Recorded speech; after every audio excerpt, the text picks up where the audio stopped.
हे बघा नूडल्स घेतलेले आहे आपण.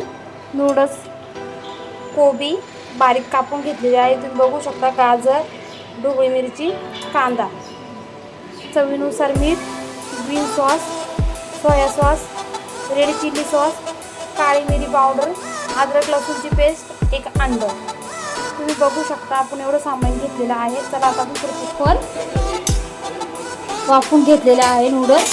आता आपण हे गॅस बंद करूया आणि हे चाळून घेऊया. आपलं तेल तापलेलं आहे. आता आपण अद्रक लसूणची पेस्ट टाकूया त्याच्यात. बघू शकता तुम्ही अद्रक लसूणची पेस्ट टाकली आहे. आपण फ्राय करून घेऊया. त्याच्यानंतर आपण त्याच्यात उभा कांदा चिरून घेतलेला होता तो टाकून घेऊया. तुम्ही बघू शकता. आता आपण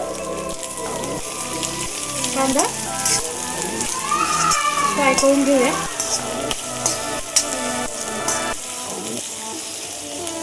बघू शकता तुम्ही आपण कांदा फ्राय करून घेतोय.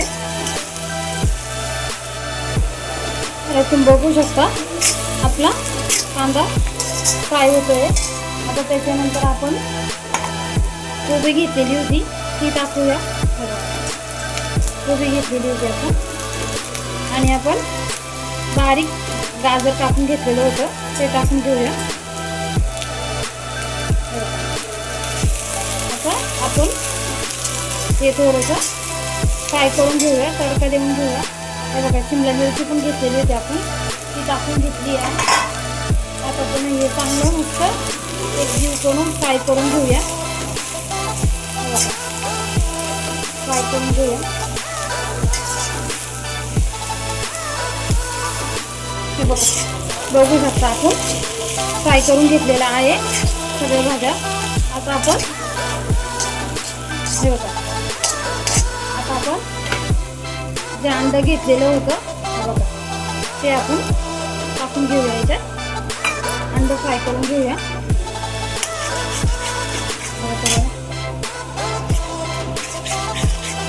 अंडं फ्राय करून घेऊया आपण.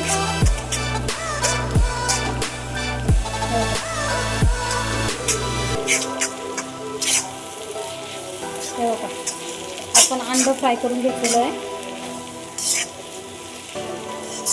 बघू शकता तुम्ही अंडा आपण फ्राय करून घेतलं आहे.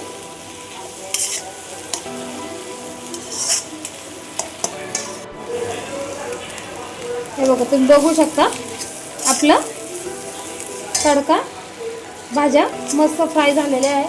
आता आपण त्याच्यात चवीनुसार मीठ टाकूया. तुम्हाला हवं तेवढं तुम्ही टाकू शकता. आपण हे बघा काळी मिरी घेतलेली होती काळी मिरी पावडर ती टाकली आहे. हे बघा ग्रीन सॉस घेतलेला आहे तो टाकूया. हे बघा सोया सॉस घेतलेला आहे तो टाकला मी.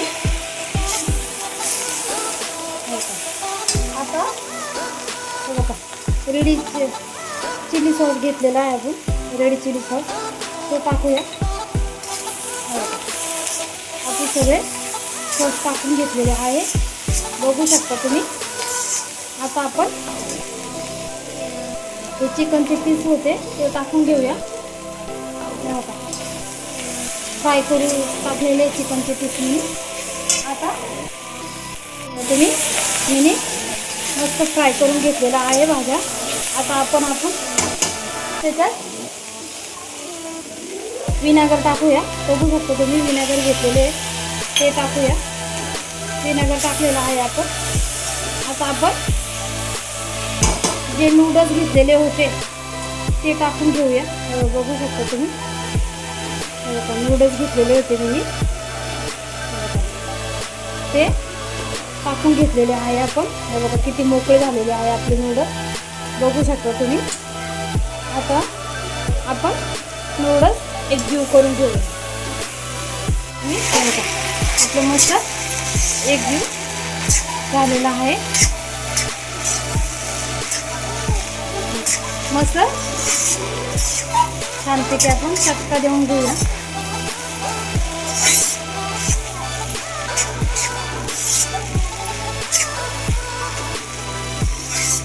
आता आपण सर्व करून घेऊया. झाले आपले. तर तुम्ही आपले नूडल्स झालेले आहेत. चिकन नूडल्स हे बघा किती छान दिसतात. कलर पण छान आलेत.